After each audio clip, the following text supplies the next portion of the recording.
Hey everyone, in this video we are going to take a look at the free-to-use 3D modeling application MagicaVoxel, which is available for download from GitHub. And in this video we're going to look at making a custom color palette.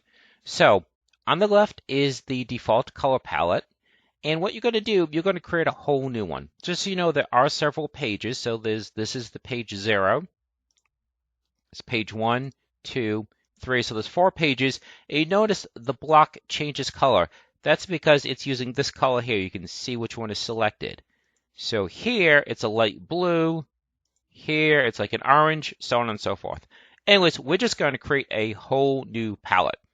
So how do we do this? Well, this button down here creates the new palette. And by the way, if you noticed how MagicaVoxel doesn't seem to have tooltips, they do. It's just at the center bottom of the screen. So rather than having a pop-up tooltip, you can see it's down here. So watch what happens when I move the mouse. See, now it says New Palette, Open Palette, Save Palette. So what we're going to do, we're going to create a new palette. When we're done, we're going to save the palette. And then when you want to access that palette, when you're working on a project, you just choose Open and load it up. So let's go ahead and click on New Palette. You can do this however you want. I'm just going to start, say, in the middle of the line here, and you'll see in a minute. And we're going to start with red. So we expand the color section, the color picker. We'll come over here, and actually, no sense guessing, we're just going to type 25500. So typical RGB coding, got a nice red. Now, by starting here, what I'm going to do is I'm going to copy this over and make darker versions and make lighter versions. So how do we do that? Well, you just right-click, and you got this little menu that's all about colors. So we're going to copy, click here, and we're going to do paste. So that way I don't have to reinvent the wheel. I don't have to bring up this number again. I've just copied it. So now I can choose a darker color. So let's choose, actually, let's go back to this one for a second. You could test your colors. So we're going to have block selected, paint selected, and then just paint out that color. So we said we wanted this one to be darker. So let's choose that right there. And right here shows you the color. So you could already see that it changed to a darker color. And we'll just draw this out. If you like it, you keep it. Now we'll copy this color and paste it. And we'll make this darker again. And then we'll copy that and paste it again. Make it darker one more time. There you go. So now you have a bunch of shades of red, and you can go the opposite direction too. So click on this, copy, right-click, paste. And now you can make this lighter. So this is going to look a little bit faded. I don't know how great of a color this will be. And let's make it a little bit more. There we go. And now we'll copy that one, paste it.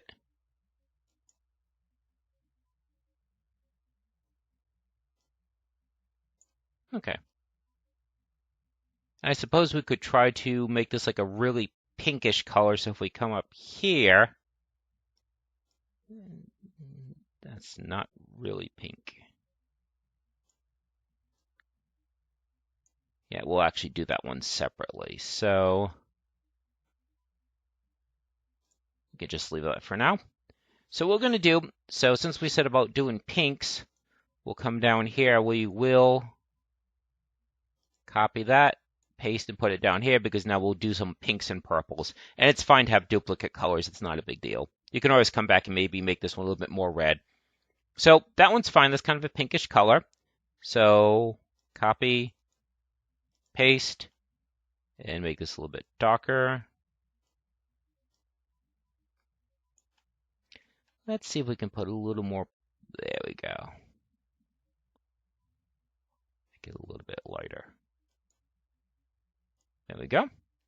All right, so now we just copy, paste, and just make that one darker. Copy, paste, darker still. Again, that's just right-click, copy, right-click, paste. Now you get into like grape-flavored lollipop color. And we'll go out one more. Copy, paste, and we'll make this one really dark. There we go. And let's just quickly come back up to this one now that we've gotten our pinks and purples.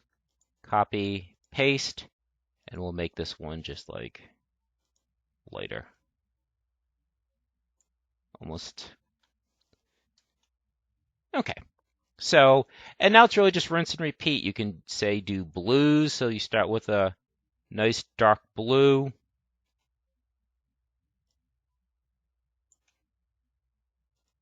Copy, paste, and then you just go down the line making it lighter. Right click, copy, right click, paste.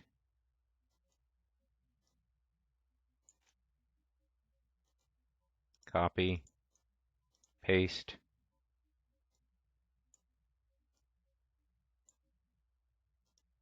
Copy, paste.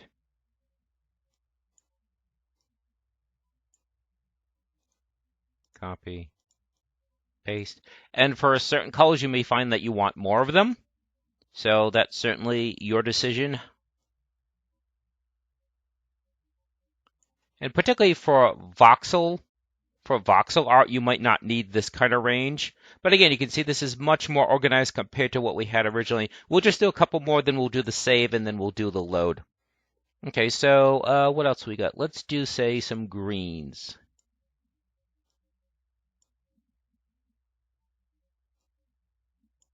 So we can get like a deep kind of like a forest green.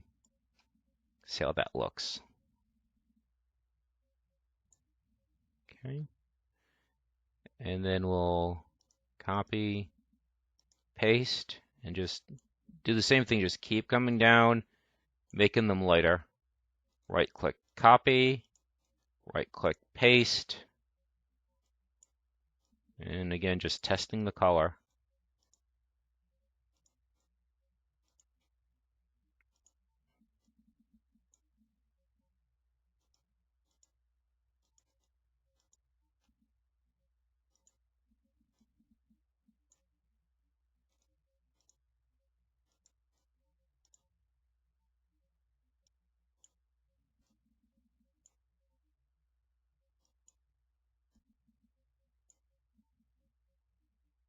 Okay. Okay, so we have like reds, purples, blues, greens, and you can just keep going for as many shades as that you want. And now what you do,